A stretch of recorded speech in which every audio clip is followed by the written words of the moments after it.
Hi there. Thank you so much for having us here today, Anna. It's a real pleasure to be part of the Femtech Lab. My name's Amanda, and I work for Menlo Park Recruitment. My career in recruitment now has spanned over 20 years, working in tech, in education, and now health tech. And I have to say, the health tech sector is a space that I really, really love working in. It's great sort of working, as part of a sector that's pushing boundaries and creating innovative solutions to improve health. I personally have a soft spot for femtech, so I am really excited to be here talking to you all today. And I'll just hand you over to my colleague. Hi everyone, yeah, as Amanda said, great to be part of the organization, and I've got about 10 years of experience working across finance, recruitment, and in the last 3 years I've been focused on tech. The health tech, femtech sector have really taken off in the last couple of years, so I've been working with some really innovative companies looking to scale and hiring across different verticals. So I've had the pleasure of working sales people, engineers, data engineers, growth marketers, you name it. So really, really glad to be able to share some of the tips and generally what some of the experiences and conversations we've been having with founders, and hopefully some of it will be of use. Thank you. So yeah, I think, we're not here to sell our services in any way, shape. We're here to help. So if anybody does have any questions, either after the webinar or anytime in the future, then please do feel free to reach out to us. I know how daunting recruitment can be, and we are genuinely here just to work alongside you and try and give you any support and tips that we can on your journey.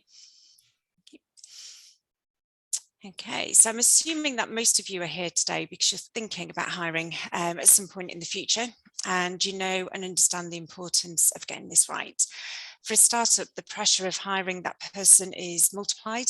If you've got a small team, then you need somebody that has the right personality to cope with the pace and demands of a startup. Someone who can help step up when you need them and who can handle the pressure and the ambiguity that comes with the startup world. Having the right talent is no doubt the biggest throttle for growth, and within a startup, getting it right can be the difference between success or not for the brand. So how do you get that right when nobody knows who you are? Post-pandemic, we've seen a huge increase in competition. The demand for top talent has significantly intensified. Whilst on one hand, remote working can increase the size of the talent pool because the world has suddenly become your oyster, but it can also be a threat as bigger companies start dipping into your local talent pool that maybe wouldn't have done before. And we know how much not just the health tech market, but tech markets in general have grown and adapted over the last 18 months. So the demand for that talent is even more, and you're competing with more and more companies than you ever have been to attract the right talent. But we still find, too many people leave recruitment to chance. So many people still have a reactive approach to recruiting rather than a proactive one. They can wait until it's urgent and then rush into advertising and hope for the best. We are here to talk you through how to hire with limited resources. The most important resources that impact the ability to recruit are time, budget and people. A bit ironic really, as a startup, they're probably the three things that you're most short of. It's very worth having those three resources in mind. You need to make sure you're watching your costs, obviously. However, whichever way you approach recruiting, it will cost you money. So whether it's through advertising or marketing or recruitment fees, there will be a cost associated with recruitment.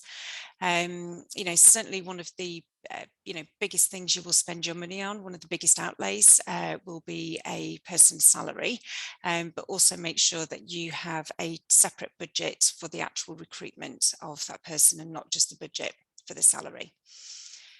Another resource to be conscious of as well is your time. Planning, sifting through CVs, dealing with the inquiries, interviewing, selecting, onboarding. It all takes time, and don't undervalue your time. It is a massive cost. And of course, people are important. You need to think about who's involved in the recruitment process, and also how you can use those people maybe within your team or your network prior to entering the recruitment process. Unfortunately, I haven't got a magic wand here today, but there are some things that you can be doing that will help bring talent to your door and help you make the most of your limited resources. We'll give you some tips on how to identify the right ones as well as you take candidates through the recruitment process. And of course, we'll also touch on how to retain talent as well. So I'm just showing this slide here, which demonstrates the 5 stages of the recruitment process. It's really important that you approach the recruitment process in a well thought out way. It does need to be well planned and thought out before committing to the journey. So it's really important that you start thinking about hiring a good couple of months before you're ready to start attracting your talent. So that finding stage is all about the planning. That's where you would do your gap analysis and really sort of drill into the skills that you need. Make sure that you're not just replicating another you in your job description, and maybe look at where your skills and where your strengths and weaknesses are, and make sure that you're hiring for people that complement those and you're not just hiring another mini-me. But also think about where you're going to find these people from. So once you know the type of talent that you need to start thinking about where to find that talent. And that's everything that goes into the finding stage. We will come on and talk about this a little bit more as we go through the presentation. But ultimately, if you don't have a plan, it can end up in you just reacting and going down all sorts of rabbit holes, chasing for talent. And those dead ends ultimately will cost you time and money. Oops, sorry. So hiring with limited resources. It may sound obvious, but if nobody's heard of you, you need to make them. And this need, as I touched on earlier, does start before you're ready to hire. So you need to think about marketing your brand as an employer a couple of months before you're ready to hire. Reach out to press with stories explaining your mission.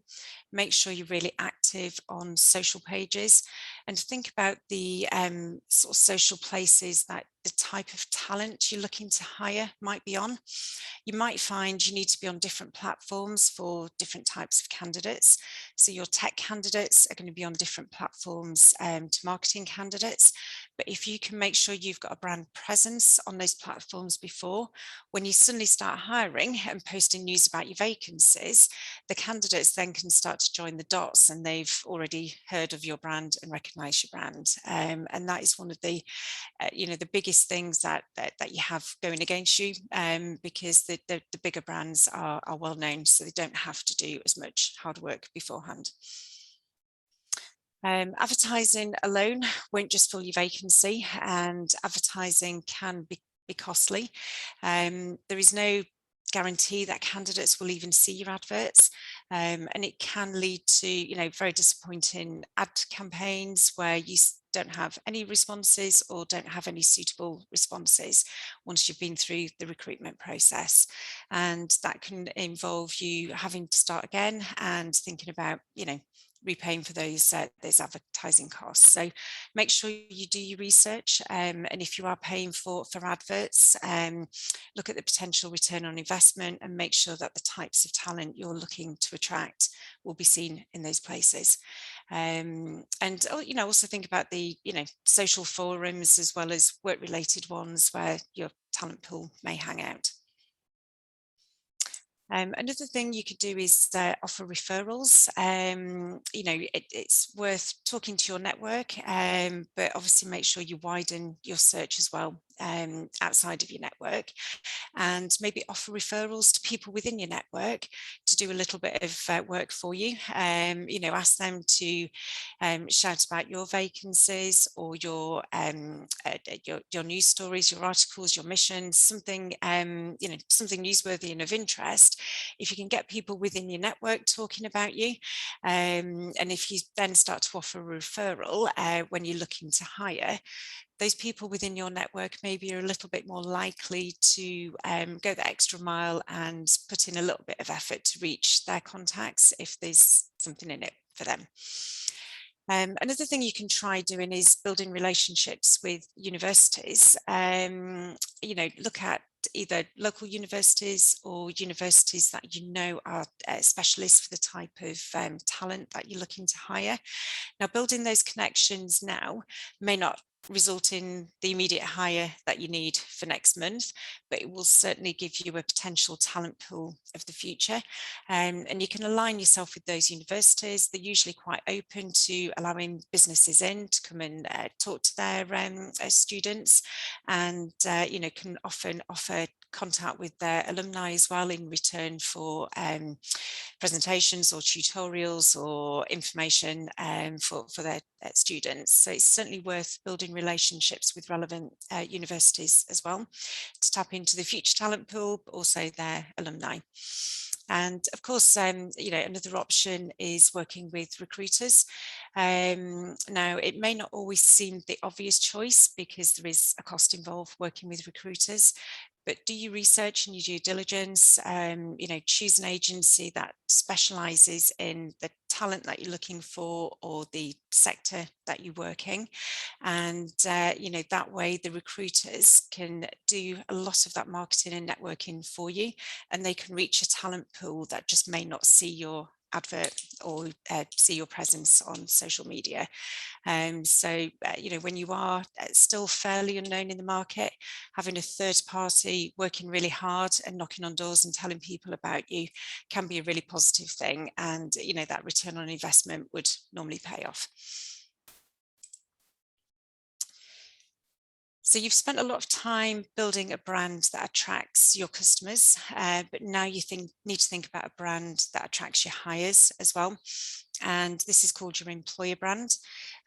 Startups will struggle to compete with the salaries out there, so it's an opportunity for you to really create a culture that attracts talent and offer the benefits that will bring talent to you.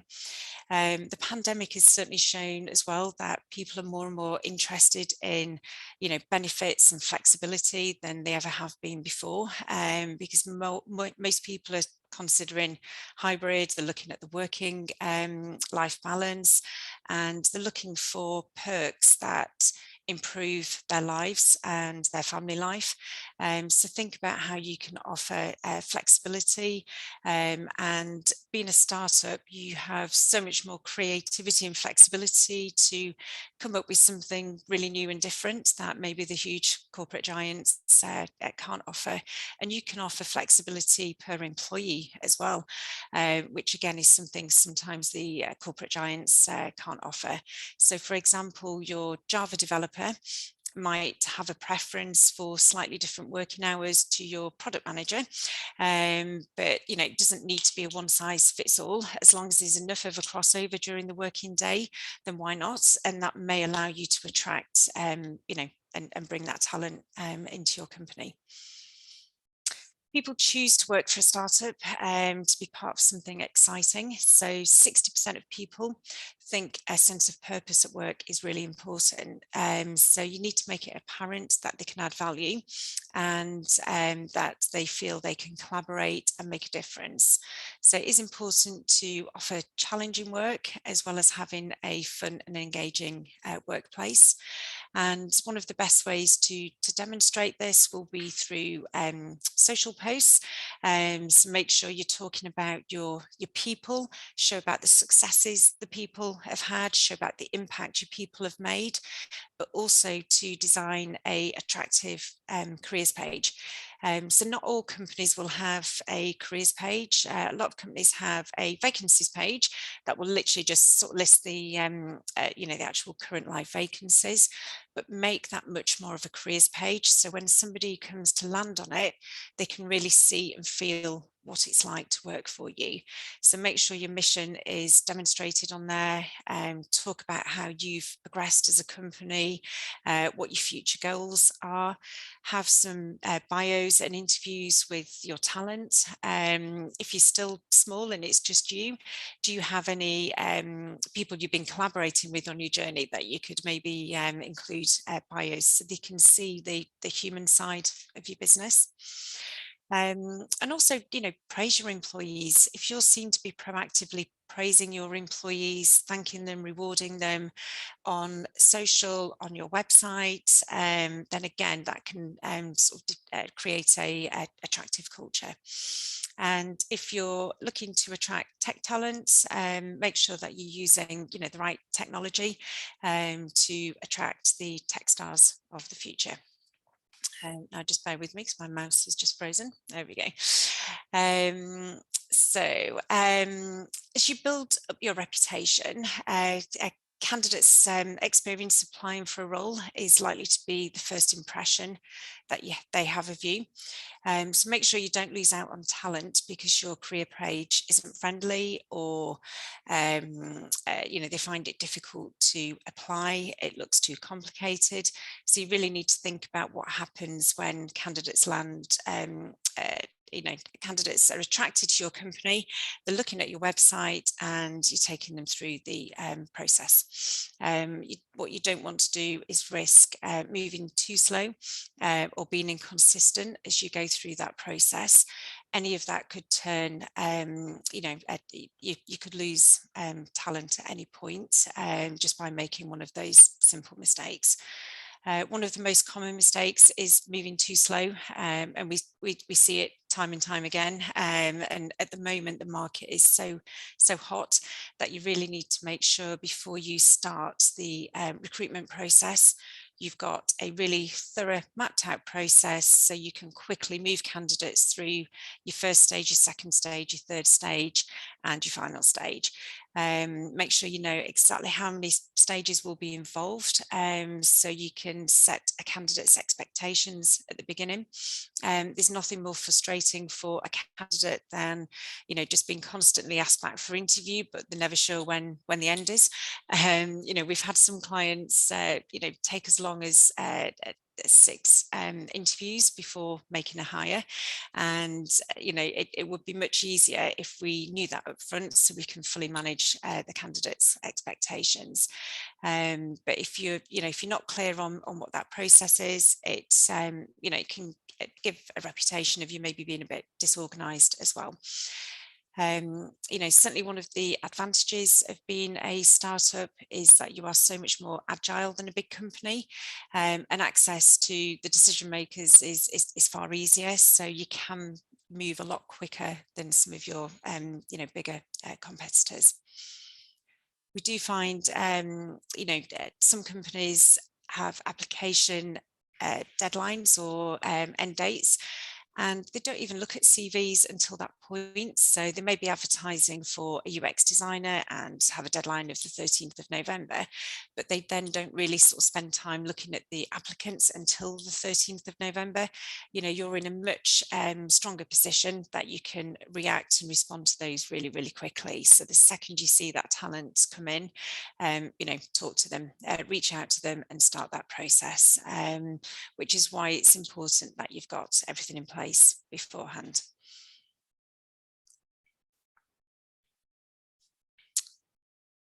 So just following on from the recruitment process as well, just a few more things to think about as you go through that. Identify who is going to be involved and at what stage. So who is going to be responsible for those first, second and third stages. If you're looking for tech talent, do you have somebody technical that can interview the candidates technically, or are you going to rely on technical tests? If so, have you got those tests organised? There could potentially be costs involved there. What questions will you be asking? What is more important to you? Is it the soft skills or the experience? And how are you going to compare and measure candidates? It is important that you have a set of sort of standard questions. So actually making those comparisons then between candidate is far easier. And you're not then making decisions based on a common theme or a common bond. You might have been on holiday to the same resort as one of your applicants, and things like that can form and help you form your opinions, but in the wrong way. So make sure you are going back to the process and ask the questions, the same set of questions, ask the candidates, the same set of questions. So you've got something you can compare to make sure that you're taking the right people forward through the process. It is worth considering experience over soft skills as well. In a startup environment, the soft skills are so much more important than they are in a bigger organisation, and it might be worth, if you're struggling to hire the right talent, to focus more on the soft skills and build and develop the rest. And if you invest in that candidate, then surely they will be loyal to you, and they'll grow as your company grows. There are competency-based questions that you can use, STAR techniques. It's worth having a look at some of those. They help you grade and mark and assess the candidates, which makes it easier to benchmark. And remember to sell your brand as well. So as you're going through the planning stages, it might be worth even practicing selling your brand to colleagues or people in your team, because you're very good at selling your product, but you need to think about selling your brand to a potential hire. So it's something that is worth practicing. But one of the most important things I would say is to be authentic and be honest about who you are in that process. For a candidate, taking a job in a startup can be quite a risk. So most candidates require the comfort of knowing that you're going to be around in a few years. So talk to them about your mission and where you see yourself, but be clear about your place in the industry and your financial position. Be as transparent as possible, and be authentic to who you are.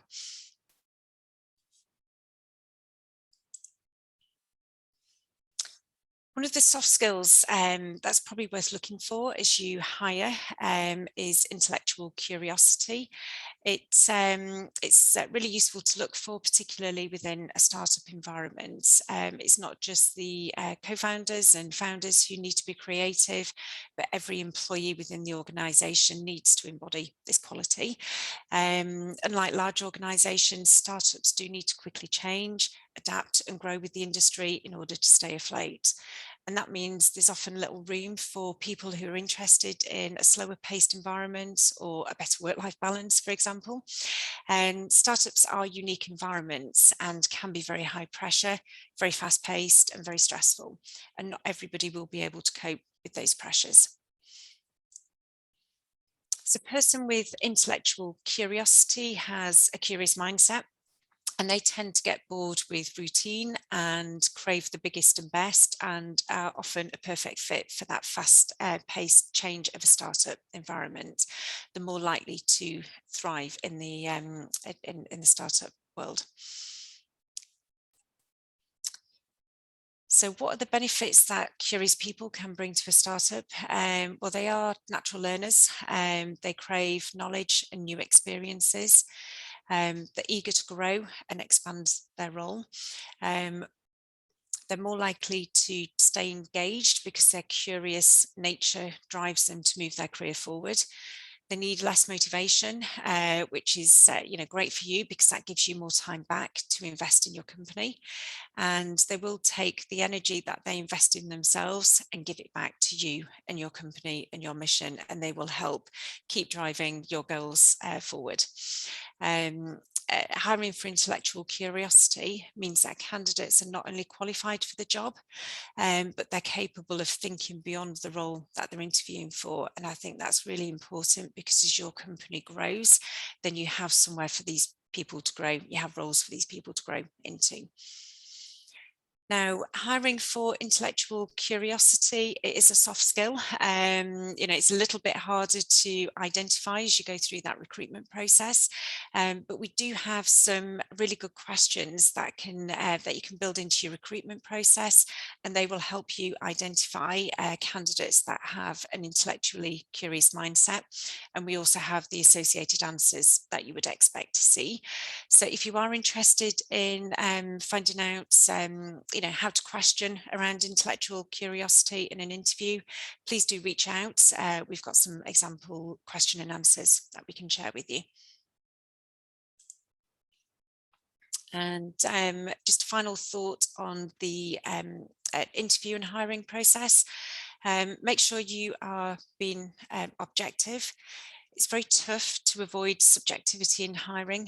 We do all form impressions of candidates based on interactions with them. Like I mentioned earlier, you might like somebody because you have something in common, you have the same background, or you went to the same university, but that doesn't make them right for the job.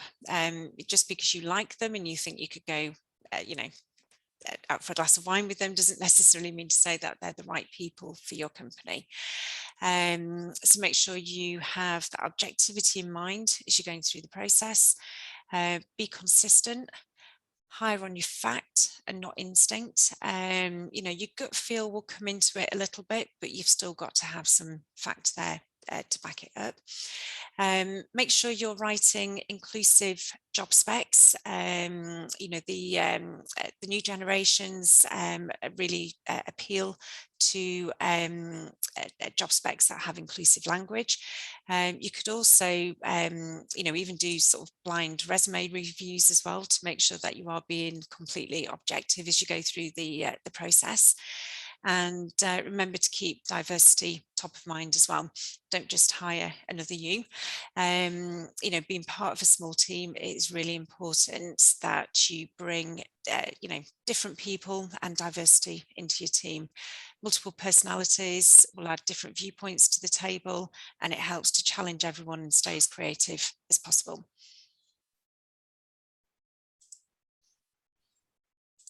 So yeah, thank you very much for that, man. That was great. I will give a few pointers and a general overview on onboarding and retaining. So to kick things off, I'll start with onboarding. So congratulations, you've made your new hire, and now the employee is starting at your company. It's now the time to review and implement the employee onboarding process, which is focused on the first 3 to 6 months of their employment, them starting their position. Onboarding is designed to set the tone for a long-term relationship with your employees, by ensuring that they settle in as quickly as possible, and by making them feel valued and respected as a new member of the team. So it's really important for founders to remember that this period of an employee starting in your company is a brand new adventure for them, and will feel like a honeymoon period for the new team member, and everything will feel exciting, and this will be a vital time to introduce and solidify any company values and culture for your new team member. So it's pretty obvious that if the employee has a great start to their new role at your company for the first 3 months or so, they're more likely to stay on long term, which will save you time to rehire and will produce better results. So next slide, please. Sounds a bit like Boris Johnson. So the key objectives of onboarding is to make your new employee, so it's the one before the key objective of onboarding. There we go. So it's to make the new employee feel welcome and comfortable in the new environment, and form a solid foundation on which a long and successful relationship can be built. It will also help the new employee identify with the new employer ensuring that they interact well with their fellow colleagues, and it's important for managers to have a process in place which the appropriate introduction is made to their team members, so that they start interacting right from the start. Getting this right would make it easier for them to ask a colleague if they needed any kind of help or had any sort of question or perhaps issue that otherwise they might not feel comfortable sharing. And it would also make them feel more valued and supported in the environment. So another point is to explain specific business practices, which may be different to any other companies, to your employee, so that it avoids any misunderstandings when they perhaps later find it out themselves, and this will make the initial settling in period easier for them. So getting these objectives right is vital. Is a vital kind of part of the onboarding process, and minimizes the time until your new employee becomes a productive team member, after which you can perform parameters and expectations. So yeah, next slide. So you can help your new team member thrive and reach their maximum potential by perhaps considering some of the things which may have helped you when you started a new role in your career. I know it may sound silly, but perhaps a copy of the job description for the position that they were hired for is useful, because it will act as a reminder for them of their responsibilities, so that there is full transparency on what's to expect. Make sure that they understand and buy into the company values, objectives, and company mission. It's valuable to give them an overview so that they understand exactly where their position, their role fits in the grand scheme of things.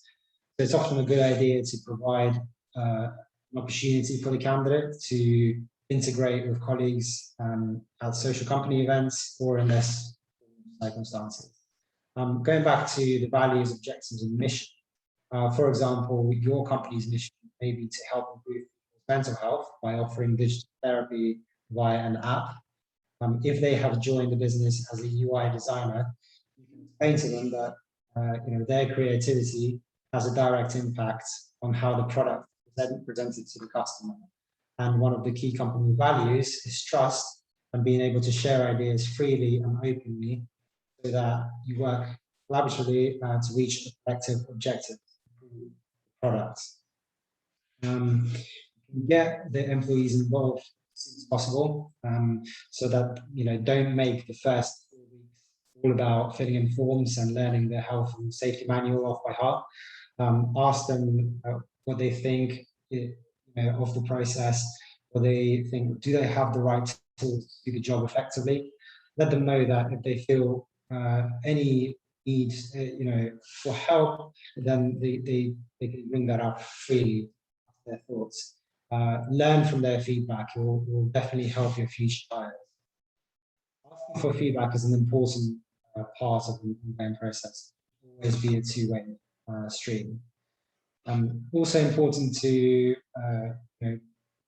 point out is that it's not all rosy. It's important to give constructive feedback where appropriate, and move quickly to manage any issues with performance, or your employee will just carry on doing the same things and in the same manner, thinking that what they're doing is right. So it's important to correct any behaviors which are not appropriate right away. And now bring me on to some of the slip-ups which I've seen talking to founders and kind of going a little bit more in depth their experience of some of the hires that they have made early on when they're growing their company. And so basically, if you've made a new hire, you're confident your new employee is the best person for the job, but some of the more common reasons for them leaving soon, so within the first 3 months or so when starting a new job, is too much too soon expected of them. So especially very frequent for startups, hiring cost-effective candidates and expecting them to make an immediate impact. There needs to be a balance from managers of what's realistic given the current setup of the company, where they're at in their journey, and balance that with the employee background and skills, to be realistic on what results can be expected. Another one is lack of feedback. So not giving the employee the chance to improve their performance and address some of the issues the managers may have spotted, but the employee hasn't. So this could be due to different experiences in the past company and the way that they did things, and not really giving them the chance to really adapt to the way of working in this. Another point is delayed or non-existent recruitment process. So, founders have a lot of things to do. They have to wear multiple hats. So they don't really tend to think that a review process is a vital part of the process. So because of their busy schedule. So it's really important to have a schedule in place so that they know when that will be taking place, so they can have that in mind, basically. And then any issues can be reviewed So one of the other things which I've encountered is when the employer moves the goalposts or fails to deliver on prior promises. So I've had numerous candidates say this to me when I asked the question why they're looking for a new role. So, for example, if someone leaves the company, a team member, they automatically get their workload, and they're just not able to physically deal with any more tasks. They already have their hands full, so they start to become stressed and a little bit overwhelmed. So that's why they start looking for opportunities. They're out the door. So avoiding these will help your retention rates higher and reduce the need to rehire frequently. Which brings me on to the probation period on the next slide. So as a business owner or manager, you will know that hiring the wrong person is the most costly mistake that you can make. Use the probation period as a continuation of the assessment process. Assess and review regularly throughout this time. Be prepared to extend the probation period if the individual is not performing as you've expected, and talk about the reasons, with the employee to get their thoughts, to get their thoughts on what you think, and communication and feedback are always. So making sure that the employee has enough people at hand who they can freely share their feedback with. They may not feel comfortable telling the CEO of the company, or who's hired them, that the workload is too much, or that they need additional tools to do their job effectively. However, if the relationship with the manager is solid, then they may well share their concerns and information with them, and they can fix the issue. So a little bit more on retention now. So the recruitment process is an ongoing vital part of any business plan. The best thing that you can do as a company going forward is to hang on to your top performers, which will help your company be successful, and your employees stay engaged and motivated. You could achieve this by being proactive and not reactive. If your employees are coming to you asking for pay increases and other major changes to their work, something's not quite right. Remember, if you've successfully onboarded a new employee and you focus on a robust retention, you will reduce the need to recruit as often, which will save you valuable time on other tasks. So creating a positive environment whereby people enjoy working will help your best employees, and as well as maintain employee morale by rewarding loyalty and hard work.